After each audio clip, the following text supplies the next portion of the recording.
तो बच्चों अगली टर्म जो है दैट इज, कल हमने मोलैरिटी पढ़ा था। अगली टर्म है हमारे पास मोलैलिटी। मोलैलिटी होता क्या है?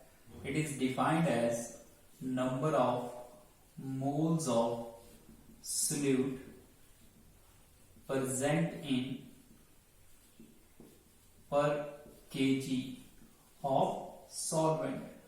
हमने जो सॉल्यूशन बनाने के लिए सॉल्वेंट लिया है उसके हर 1 किलो में कितने मोल सॉल्यूट के प्रेजेंट हैं, उस चीज को हम क्या बोलते हैं? सॉल्यूशन की मोलैलिटी। जैसे फॉर एग्जांपल ये हम क्या करते हैं, एक एक्वस सॉल्यूशन बनाते हैं, फॉर एग्जांपल सोडियम क्लोराइड का।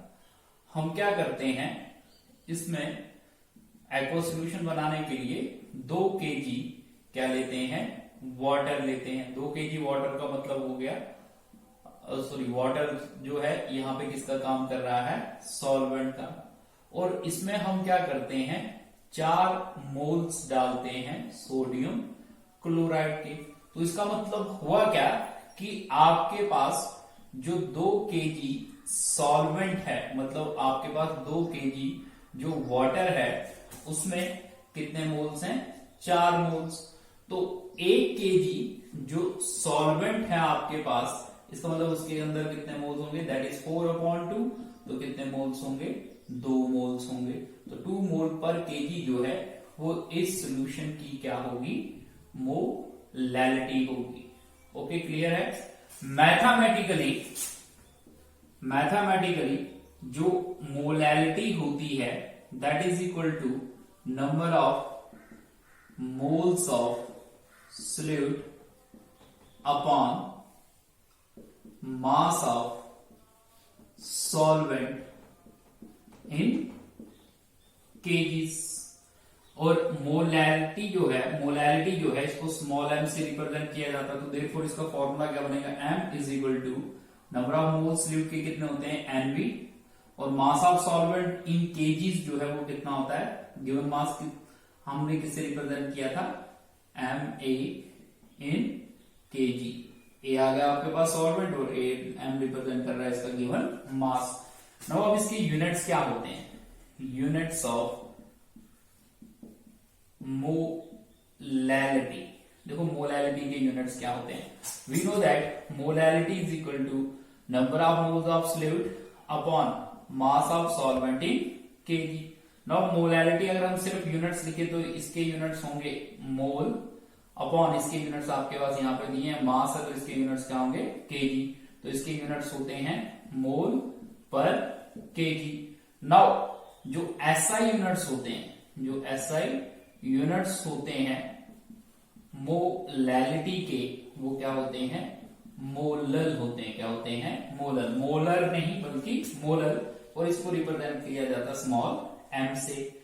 और एक मोलर सॉल्यूशन जो है दैट इज इक्वल टू इसके बराबर होता है 1 मोल पर केजी के बराबर। तो इसमें भी सेम कल की तरह ही है।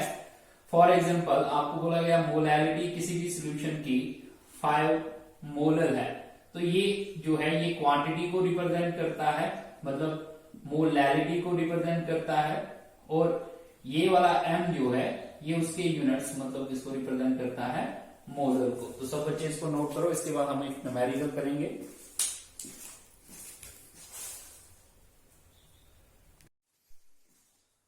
अब एक क्वेश्चन करते हैं मोलैलिटी के ऊपर। कहता है कि हमारे पास एक सॉल्यूशन है जिसको बनाने के लिए हम 175.5 ग्राम सोडियम क्लोराइड जो है वो डिसॉल्व कर रहे हैं 900 ml ऑफ सॉल्यूशन में। तो आप बताओ इस सॉल्यूशन की मोलैलिटी कितनी होगी?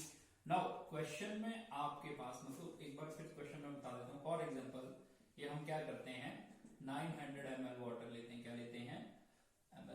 ग्राम। 900 ग्राम क्या लेते हैं? वाटर लेते हैं। और सॉल्यूशन को बनाने के लिए इसमें हम क्या करते हैं, 175.5 ग्राम जो है वो क्या डालते हैं? सोडियम क्लोराइड डालते हैं। तो आपको बताना है सॉल्यूशन की मोलैलिटी कितनी होगी। नाउ आपके पास गिवन है क्वेश्चन में जो दिया है, एक तो आपके पास मास दिया है सल्यूट का, और सल्यूट क्या है सोडियम क्लोराइड, और उसका मास कितना दिया 175.5 ग्राम। इसी तरह से दूसरा आपके पास जो मास दिया है सॉल्वेंट का मतलब वाटर का, दैट इज इक्वल टू वो कितना दिया हमारे पास 900 ग्राम।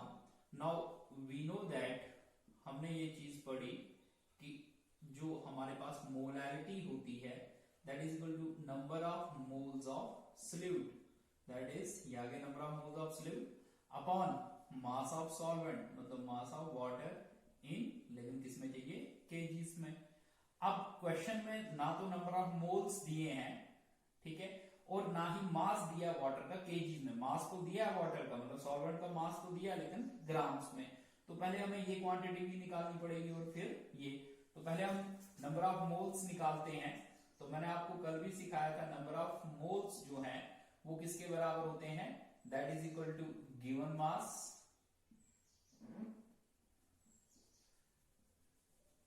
नंबर ऑफ मोल्स जो है वो किसके बराबर होते हैं given mass upon molar mass, और मोलर मास को हम कैपिटल एम से रिप्रेजेंट करते हैं। तो therefore that is equal to, देखो ये गिवन मास जो है वो क्वेश्चन में दिया है 175.5 gram divided by molar mass होता है, देखो सोडियम क्लोराइड है ना NaCl, तो सोडियम का एक एटम 1 × 23 प्लस क्लोरीन का एक एटम, क्लोरीन का होता है 35.5, तो ये टोटल हो गया 58.5, और मोलर मास है तो क्या रहेगा ग्राम, डिवाइड करेंगे हम इसको 58.5 ग्राम से। तो इसका मतलब जो नंबर ऑफ मोल्स होंगे सोडियम क्लोराइड के, तो ये कैलकुलेट करके आता है 0.3, कितना आता है 0.3। नाउ अब जो आपके पास मास है वाटर का वो हमें किस में चाहिए केजीस में, बोला ना केजीस में चाहिए लेकिन ग्राम में है, तो दैट इज इक्वल टू जितना मास हमारे पास ग्राम में दिया है उसको हम डिवाइड करेंगे 1000 से, तो वो मास किसमें कन्वर्ट हो जाएगा केजीस में। यहां से 2 0 कैंसिल, यहां से ये आ गया आपके पास 0.9। अब कैलकुलेट होगी आपके पास मोलैरिटी। मोलैरिटी किसके बराबर है number of moles of sodium chloride, तो कितने मोल्स आया आपके पास 0.3 अपॉन आपके पास क्या है मास ऑफ सॉल्वेंट इन केजीस, और कितना आया आपके पास 0.9 केजी, और ये आ गया मोल। तो दैट इज इक्वल टू, ये जब हम कैलकुलेट करते हैं तो ये आता है 0.33 मोल पर केजी। ठीक है, सब बच्चे इसको नोट कर लो।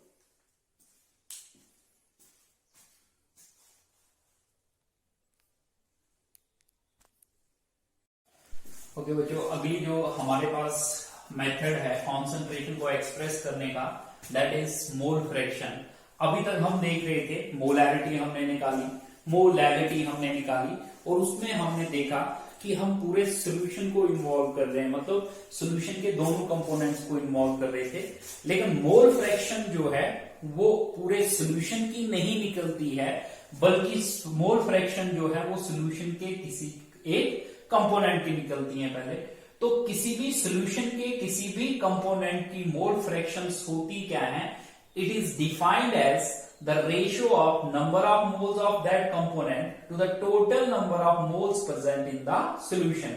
किसी भी कंपोनेंट की मोल फ्रैक्शंस क्या होती हैं कि उस कंपोनेंट के कितने मोल्स हैं सॉल्यूशन में टू द टोटल कितने मोल्स हैं किसके सॉल्यूशन के। जैसे फॉर एग्जांपल इस चीज को समझने के लिए हम एक बाइनरी सॉल्यूशन लेते हैं, ठीक है, बाइनरी सॉल्यूशन ए बी ले लिया, इसके दो कंपोनेंट्स है, एक ए है और एक बी है।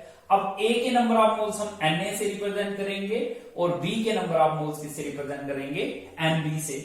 अब देखो जो सॉल्यूशन है, जो टोटल नंबर ऑफ मोल्स हैं सॉल्यूशन के वो किसके बराबर होंगे, दैट इज इक्वल टू, देखो सॉल्यूशन बन किससे रहा है, एक तो ए से और दूसरा बी से, तो ए के कितने मोल्स हैं प्लस ए के कितने मोल्स हैं प्लस बी के कितने मोल्स हैं, वो क्या होगा आपके पास total number of moles of the solution. तो हम इसको अप्लाई करते हैं, देखो हम निकालते हैं फॉर एग्जांपल हम मोल फ्रैक्शन ऑफ कंपोनेंट ए की निकालेंगे तो दैट इज इक्वल टू, अभी मैंने बताया क्या होता है, number of moles of A upon total number of moles in the solution A B, total number of moles in the solution A B. अब ध्यान देना इधर, ये जो मोल फ्रैक्शंस होती हैं इसको हम ऐसे, एक ग्रीक लेटर है जिसको हम चाय पढ़ते हैं उससे रिप्रेजेंट करते हैं, इसको हम प्रोनाउंस करते हैं एज अ चाय, इसको हम ऐसे लिखते हैं, इससे क्या रिप्रेजेंट किया जाता है, मोल फ्रैक्शन। तो मोल फ्रैक्शन ये आ गया, और कौन से कंपोनेंट की, ए की, that is equal to number of moles of A, और इसमें ए के मोल्स कितने हैं, Na अपॉन, अब अगर हम देखें जो टोटल नंबर ऑफ मोल्स मैंने अभी आपको बताया कितने हैं, total number of moles solution में कितने हैं, Na plus Nb। Now similarly इसी तरह से जो मोल फ्रैक्शंस होंगी बी की वो किसके बराबर होंगी, number of moles of B, कितने मोल्स हैं उसके, Nb upon total number of moles कितने, Na plus Nb।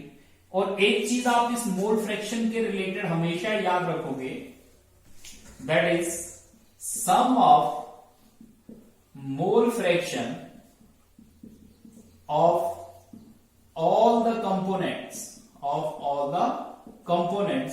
of a solution is unity।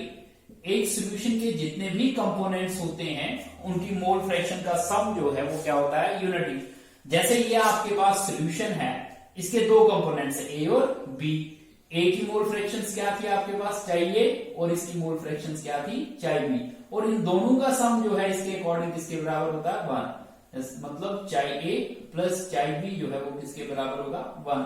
ये तो थे इसके दो कंपोनेंट्स। मान लो किसी में 3 कंपोनेंट्स हैं, तो तीनों कंपोनेंट्स की मोल फ्रैक्शन का जो सम होगा वो किसके बराबर होगा, 1 के बराबर। क्यों होगा, मैं इस इक्वेशन को आपको प्रूव करके देता हूं, यहां से क्यों 1 के बराबर होगा। देखो अभी मैंने बताया चाय ए प्लस चाय बी जो है वो किसके बराबर है, 1। अब देखो चाय ए की वैल्यू कितनी है आपके पास, that is equal to Na upon Na plus Nb plus, ये आ गया ना, ये आ गया प्लस का सिंबल, ये आ गया चाय बी। चाय बी की वैल्यू क्या है आपके पास, that is Nb upon Na plus Nb। अब देखो इन दोनों के डिनोमिनेटर सेम हैं, तो डिनोमिनेटर्स क्या होंगे, add, that is equal to Na plus Nb upon Na plus Nb। अब देखो ये Na कैंसिल, Nb कैंसिल, तो आपके पास क्या आ रहा है, 1। मतलब मोल फ्रैक्शंस का जो सम है वो किसके बराबर है आपके पास, 1 के बराबर। तो सॉल्यूशन चाहे एक कंपोनेंट हो, दो कंपोनेंट हो, 3 कंपोनेंट हो, 4 हो, जितने भी कंपोनेंट्स होंगे उनकी मोल फ्रैक्शन का सम जो है वो हमेशा किसके बराबर होगा, यूनिटी के बराबर। और इस चीज को आप नोट कर लो। हाँ, एक चीज मैं और बता दूं, कभी भी अगर आपके पास ये है, आपके पास चाय ए प्लस चाय बी आपको पता है किसके बराबर, 1 के बराबर। जैसे मान लो बी की वैल्यू आपके पास निकल गई 0.8 प्लस आपको चाहिए कि निकालनी, तो पूरा फॉर्मूला नहीं लगाना है आपके पास, या इसकी वैल्यू आ गई, ये किसके बराबर है, 1।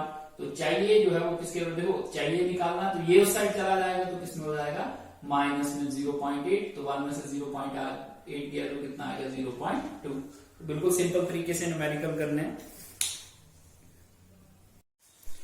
कहता है कि हमारे पास एक सॉल्यूशन है जिसमें हम 3.4 ग्राम अमोनिया डाल रहे हैं 360 ग्राम ऑफ वाटर में, और आपको यहाँ पे सॉल्यूशन के ये जो दोनों कंपोनेंट्स हैं, मतलब वाटर और अमोनिया, इन दोनों की क्या कैलकुलेट करनी है, मोल फ्रैक्शन।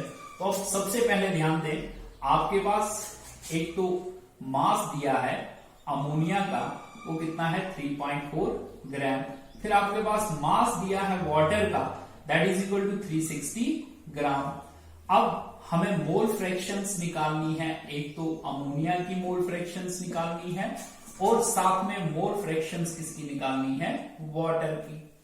अब मोल फ्रैक्शन निकालने के लिए मैंने अभी जैसे ये आपको बताया था, चाहिए is equal to Na upon Na plus Nb, मतलब हमें नंबर ऑफ मोल्स जो है वो पता होना चाहिए। अब नंबर ऑफ मोल्स निकालेंगे पहले, तो नंबर ऑफ मोल्स अमोनिया के निकालेंगे पहले। NH3 is equal to given mass, कितना मास है सर इसका अमोनिया का, गिवन मास किससे रिप्रेजेंट कर रहे हैं, MnH3 upon molar mass of NH3 that is equal to, देखो अब गिवन मास कितना है 3.4 ग्राम और अमोनिया का मोलर मास ये आ गया ना NH3, तो नाइट्रोजन का एक एटम 1:17 प्लस हाइड्रोजन के 3 एटम 1:14 है ये, तो ये हो जाएगा 3, तो ये टोटल कितना आता है 17 और क्या आएगा ग्राम, दैट इज अपॉन 17 ग्राम। तो ये कैलकुलेट करके आता है हमारे पास 0.2।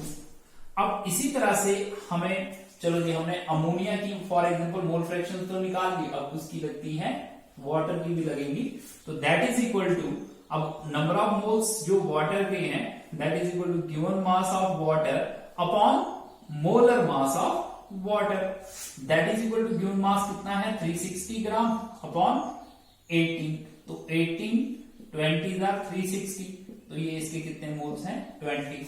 अब हम मोल फ्रैक्शंस निकालेंगे, अब निकालेंगे हम मोल फ्रैक्शंस, किसकी पहले निकालते हैं, चलो वाटर की ही निकालते हैं, दैट इज इक्वल टू वो किसके बराबर होगा, number of moles of water upon total number of moles, और टोटल नंबर ऑफ मोल्स किसके बराबर होंगे, अमोनिया के कितने प्लस वाटर, तो अमोनिया के कितने हैं प्लस वाटर के कितने हैं, तो याद आएगा चाहे H2O is equal to water के कितने सर हमारे पास 20, याद आएगा अमोनिया के कितने 0.2 और वाटर के कितने हैं 20, 20 अपॉन 20.2, तो ये आता है 0.99। ठीक है, अब हमारे पास जो मोल फ्रैक्शंस निकालनी है अमोनिया की, उसके लिए दो मेथड से मैं निकाल के बता देता हूं, फिर आपको जो ठीक लगेगा वो नोट कर लेना। अच्छा जी, अब पहला मेथड है, देखो आपने पढ़ा sum of mole fractions of components of all the components of a solution is unity. अब इसकी जो मोल फ्रैक्शंस हैं इसकी तो हमने निकाल ली, वाटर की इसकी निकालनी है, तो आएगा चाहे NH3 प्लस इसकी कितनी आ रही 0.99 इज इक्वल टू 1।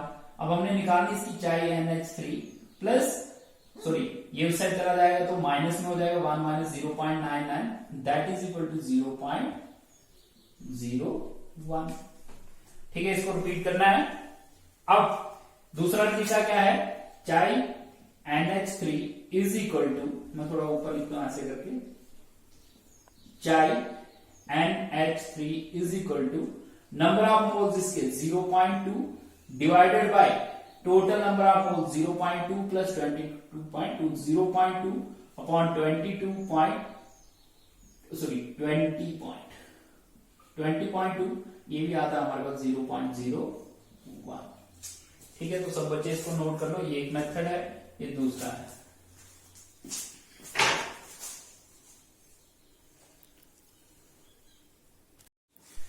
ओके बच्चों, अगली हमारे पास कॉन्सेंट्रेशन टर्म है दैट इज नॉर्मलिटी। ठीक है, अब नॉर्मलिटी होता क्या है, it is defined as number of grams equivalent present in per litre of solution. Solution के हर एक लीटर में कितने number of grams equivalent present है, उस चीज को हम क्या बोलते हैं, उस चीज को हम क्या बोलते हैं नॉर्मलिटी। सॉल्यूट के कितने ग्राम्स इक्विवेलेंट सॉल्यूट के प्रेजेंट है सॉल्यूशन के हर एक लीटर में, उसको हम क्या बोलते हैं नॉर्मलिटी। मैथमेटिकली नॉर्मलिटी जो है that is equal to number of grams equivalent upon volume of solution in litres. तो देखो इसके यूनिट्स होते हैं दैट इज इक्वल टू आगे ग्राम इक्विवेलेंट अपॉन आपके पास वॉल्यूम है सॉल्यूशन का किसमें लीटर्स में, तो इसके यूनिट्स होते हैं ग्राम इक्विवेलेंट पर लीटर। अब बात आती है कि ये जो ग्राम इक्विवेलेंट है ये होता क्या है और ये कैसे कैलकुलेट करते हैं। तो क्या होता है ये हम बाद में देखेंगे, क्योंकि अभी हमने ये देखना है कि ये कैलकुलेट कैसे होता है। तो उसके लिए नंबर ऑफ ग्राम इक्विवेलेंट्स जो है, नंबर ऑफ ग्राम्स इक्विवेलेंट जो है दैट इज इक्वल टू वो होता है किसके बराबर, given mass upon equivalent mass, equivalent mass. अब क्वेश्चंस में हमारे पास चलो मास तो दिया होता है, लेकिन अभी तक देखो जैसे हमने 3.4 ग्राम अमोनिया लिया था तो वो तो दिया है, लेकिन उसका इक्विवेलेंट मास क्या होगा, कैसे कैलकुलेट होगा, तो पहले हम देखेंगे इक्विवेलेंट मास कैसे कैलकुलेट होगा, क्योंकि इक्विवेलेंट मास कैलकुलेट करना आएगा तो number of gram equivalent calculate करने आएंगे, number of gram equivalent calculate करने आएंगे हमें, तो उससे हम कैलकुलेट कर सकते हैं सॉल्यूशन की नॉर्मलिटी। अब इसको कैलकुलेट करने के भी तरीके हैं, जैसे कि मैं कुछ सबस्टांसेस का बताऊंगा। जैसे फॉर एग्जांपल हम लेते हैं इक्विवेलेंट मास ऑफ एसिड, किसी भी एसिड का इक्विवेलेंट मास जो है दैट इज इक्वल टू वो बराबर होता है उसका मोलर मास कितना है डिवाइडेड बाय उसकी बेसिसिटी जो है वो कितनी है। अब बात आती है ये भाई बेसिसिटी होता क्या है, what do you mean by basicity. Basicity होता क्या है, हमने पढ़ा एसिड्स जो हैं उनको जब हम वाटर में क्या करते हैं डिसॉल्व करते हैं, तो डिसॉल्व करने पे वो कॉमनली क्या प्रोड्यूस करते हैं H पॉजिटिव आयंस।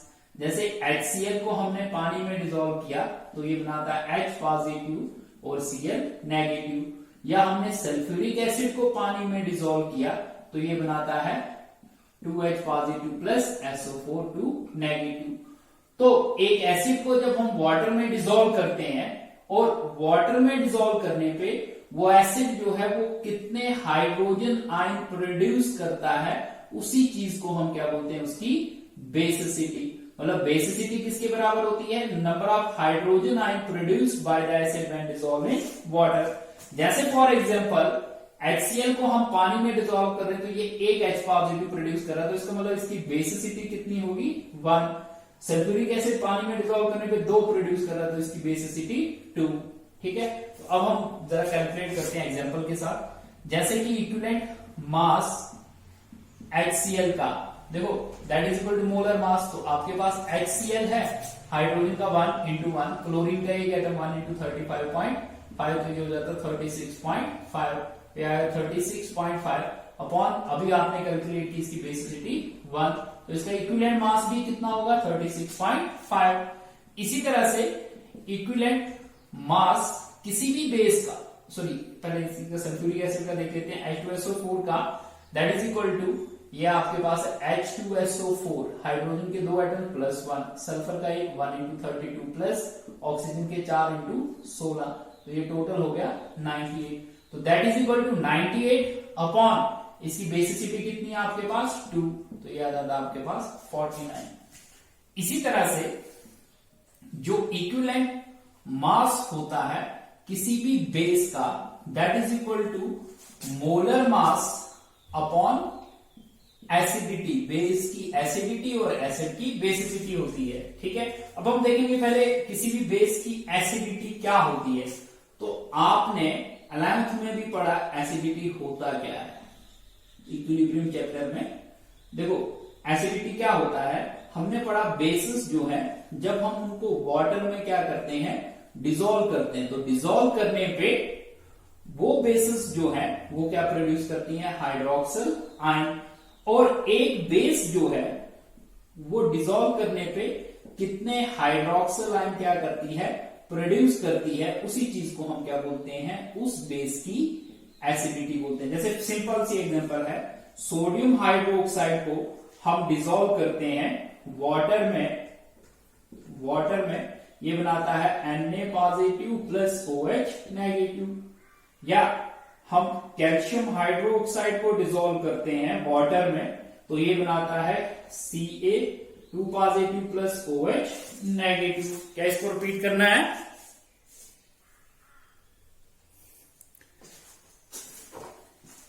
मैं इस चीज को ऊपर लिखता हूं, यहां पे लिखता हूं, जैसे सोडियम हाइड्रोक्साइड को हम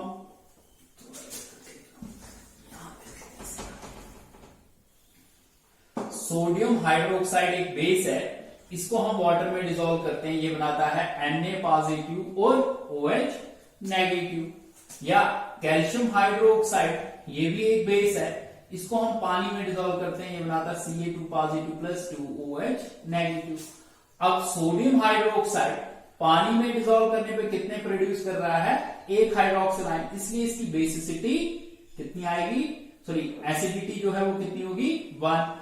कैल्शियम हाइड्रोक्साइड 2 प्रोड्यूस कर रहा है, इसलिए इसकी एसिडिटी 2। तो अब हम जरा देखते हैं जो इक्विवेलेंट मास होगा किसका, बेस का, जैसे sodium hydroxide that is equal to 40/1, तो कितना हो, क्योंकि इसका मोलर मास कितना होता है 40 देखो ये आ गया NaOH, सोडियम का 1/23 प्लस ऑक्सीजन का 1/16 प्लस हाइड्रोजन का 1/1, तो ये टोटल आता है हमारे पास 40 अपॉन 1, क्योंकि इसकी एसिडिटी कितनी है 1, तो आएगा 40। इसी तरह से जो इक्विवेलेंट मास है कैल्शियम हाइड्रोक्साइड का दैट इज इक्वल टू, देखो इसका molar mass,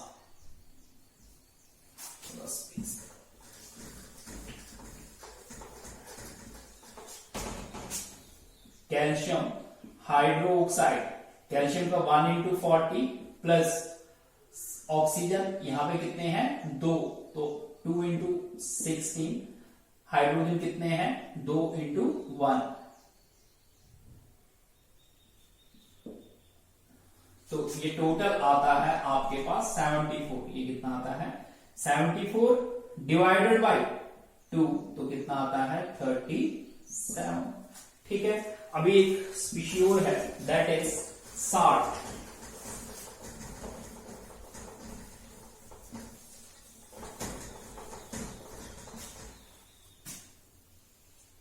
that is equivalent mass of salt is equal to molar mass, जितना साल्ट का मोलर मास होगा divided by charge present on its cation. ठीक है, जितना उसका मोलर मास होगा उसको हम डिवाइड करेंगे उसके कैटायन के ऊपर कौन सा चार्ज। देखो जैसे NaCl एक साल्ट है, इसका जो मोलर मास है दैट इज 58.5, क्योंकि 23 इसका होता है प्लस 35.5 तो 58.5, और इसके कैटायन के ऊपर चार्ज कितना होता है 1। तो देयरफॉर जो इक्विवेलेंट मास आएगा सोडियम क्लोराइड का दैट इज इक्वल टू, वो कितना होगा, मोलर मास कितना है इसका, मोलर मास कितना है दैट इज 58.5 अपॉन इसका चार्ज कैटायन का 1, तो इसका इक्विवेलेंट मास आएगा 58.5। इसी तरह से equivalent mass of calcium chloride that is equal to, कितना होता है कैल्शियम क्लोराइड का 111 अपॉन कितना आएगा 2, क्योंकि देखो कैल्शियम क्लोराइड इसका 40 एक क्लोरीन का होता है, कितना होता है भाई, एक क्लोरीन का होता है 35.5, तो इसका हो गया, तो टोटल ये हो गया आपके पास 71, तो ये टोटल आ जाता 111 upon 2 that is equal to, ये आ जाता आपके पास 55.5। तो इस तरह से आप स्पीशीज को पहले आइडेंटिफाई करोगे, क्या वो एसिड है, बेस है या साल्ट है। एसिड है तो ऐसे उसकी molarity sorry equivalent mass calculate होगा, बेस है तो इस तरह से कैलकुलेट होगा, साल्ट है तो इस तरह से कैलकुलेट होगा। और यहां से जब आपके पास इक्विवेलेंट मास कैलकुलेट होगा उसको आप यहां पे डालोगे, यहां से आपके पास नंबर ऑफ ग्राम इक्विवेलेंट निकलेंगे। नंबर ऑफ ग्राम इक्विवेलेंट निकलने के बाद वो नंबर ऑफ ग्राम इक्विवेलेंट की वैल्यू आप यहां पे पुट करोगे, आपके पास क्या कैलकुलेट होगी, नॉर्मलिटी। तो मैं एक क्वेश्चन करके बताऊंगा, फिलहाल पहले आप ये नोट करो। ओके बच्चों, अब हम चलते हैं एक न्यूमेरिकल करेंगे नॉर्मलिटी के ऊपर। कहता है कि एक सॉल्यूशन है, सॉल्यूशन को बनाने के लिए ये सॉल्यूशन के अंदर 19.6 ग्राम जो है क्या है सल्फ्यूरिक एसिड है। कितने ml ऑफ सॉल्यूशन में, 600 ml ऑफ सॉल्यूशन में। आपको कैलकुलेट करना है इसकी नॉर्मलिटी कितनी होगी। तो देखो एक तो आपके पास मास दिया है सल्फ्यूरिक एसिड का, थोड़ा इस साइड से लिखते हैं, मास दिया है सल्फ्यूरिक एसिड का दैट इज कितना दिया है सर आपके पास, दैट इज 19.6 ग्राम। दूसरा आपके पास वॉल्यूम दिया है किसका, सोल्यूशन का, दैट इज इक्वल टू कितना दिया है 600 ml। नाउ नॉर्मलिटी जो है हमने अभी पढ़ा, normality equal to number of grams equivalent upon mass volume of solution in litres. तो हम ये टर्म्स अलग अलग निकालते हैं। क्वेश्चन में ना तो नंबर ऑफ ग्राम इक्विवेलेंट दिए हैं आपके पास और ना ही वॉल्यूम ऑफ सोल्यूशन दिया है। दिया तो है सोल्यूशन का वॉल्यूम, लेकिन मिलीलीटर में है, आपको किस में चाहिए, लीटर में। तो हम सबसे पहले निकालते हैं नंबर ऑफ ग्राम इक्विवेलेंट। अब देखो नंबर ऑफ ग्राम इक्विवेलेंट जो है वो बराबर होते हैं किसके, दैट इज कितना मास दिया हुआ है डिवाइडेड बाय उसकी इक्विवेलेंट मास जो है वो कितना है। अब हम पहले निकालना पड़ेगा इक्विवेलेंट मास, फिर जाके निकलेगा नंबर ऑफ ग्राम इक्विवेलेंट। तो equivalent mass of sulphuric acid H2SO4 that is equal to, sulphuric acid का इक्विवेलेंट मास कितना होता है, that is equal to molar mass होता है 98 डिवाइडेड बाय 2, तो उसका इक्विवेलेंट मास कितना होता है 49। तो यहां पे पुट करेंगे, देखो नंबर ऑफ ग्राम्स इक्विवेलेंट जो है that is equal to given mass कितना आपके पास क्वेश्चन में 19.6 डिवाइडेड बाय उसका मोलर मास जो है वो इक्विवेलेंट मास कितना आ रहा है 49। तो दैट इज इक्वल टू, इसको डिवाइड करते हैं तो 0.4 means that is equal to number of gram equivalent आ गया आपके पास 0.4। अब जो वॉल्यूम है आपके पास सोल्यूशन का, आपको किसमें चाहिए, लीटर्स में, लेकिन आपको दिया किसमें, मिलीलीटर्स में। अब इस मिलीलीटर को लीटर में कन्वर्ट करने के लिए हम इसको डिवाइड करेंगे 1000 से, तो ये 2 0 कैंसिल, 0.6 लीटर, तो डिवाइडेड बाय 0.6 लीटर, तो दैट इज इक्वल टू, आगे इसके यूनिट्स ग्राम इक्विवेलेंट, इसके यूनिट्स आ गया आपके पास लीटर, तो ये कैलकुलेट करके आता 0.66 ग्राम्स इक्विवेलेंट पर लीटर। यहां से कैलकुलेट होगी किसी भी सॉल्यूशन की नॉर्मलिटी, ठीक है। अच्छा कि नॉर्मलिटी जो है या मोलैरिटी जो है, इनके आपस में बहुत सारे रिलेशंस हैं, इनको हम एक दूसरे से कैलकुलेट कर सकते हैं, तो हम बाद में देखेंगे। अभी फिलहाल हमारे पास एक और टर्म बचती है या एक और मेथड बचता है, दैट इज पार्ट्स पर मिलियन। तो पहले ये नोट कर लो, फिर अब आपकी आखिरी टर्म है दैट इज पार्ट्स पर मिलियन। पार्ट्स पर मिलियन होता क्या है, हम इट इज डिफाइंड एज, या हम इसको डिफाइन कर सकते हैं number of parts of solute present in 1 million parts of solution. एक सोल्यूशन के अगर हम 1 मिलियन पार्ट्स बनाते हैं, 1 मिलियन पार्ट में से कितने पार्ट्स किसके होंगे, सोल्यूट के होंगे, उस चीज को हम क्या बोलते हैं, पार्ट्स पर मिलियन। जैसे फॉर एग्जांपल ये हमारे पास एक सोल्यूशन है और इस सोल्यूशन के हम 1 मिलियन क्या बनाते हैं, पार्ट्स बनाते हैं। अब इस 1 मिलियन पार्ट्स, ये जो 1 मिलियन पार्ट्स बनाए हमने सोल्यूशन के, इसमें से कितने पार्ट्स जो हैं वो किसके हैं, सोल्यूट के हैं, उस चीज को हम क्या बोलते हैं, उसकी पीटीएम बोलते हैं या पार्ट्स पर मिलियन बोलते हैं। मैथमेटिकली ये जो पार्ट पर मिलियन होता है that is equal to mass of solute upon mass of solution, या हम ये बोल सकते हैं total mass of solution into 10⁻⁶। ठीक है, जिस तरह से मोल फ्रैक्शन के, जिस तरह से आपके पास मोल फ्रैक्शन जो है उसके कोई भी यूनिट्स नहीं होते हैं, हैव नो यूनिट, उसी तरह से हमारे पास पीपीएम जो है, पार्ट्स पर मिलियन जो है, इसके कोई भी यूनिट्स नहीं होते हैं। ठीक है, तो ये था आपके पास concentration terms, last concentration term. अब नेक्स्ट जो है वो हम रॉल्स लॉ शुरू करेंगे। अगर किसी बच्चे को कुछ भी समझना होगा तो बता दें।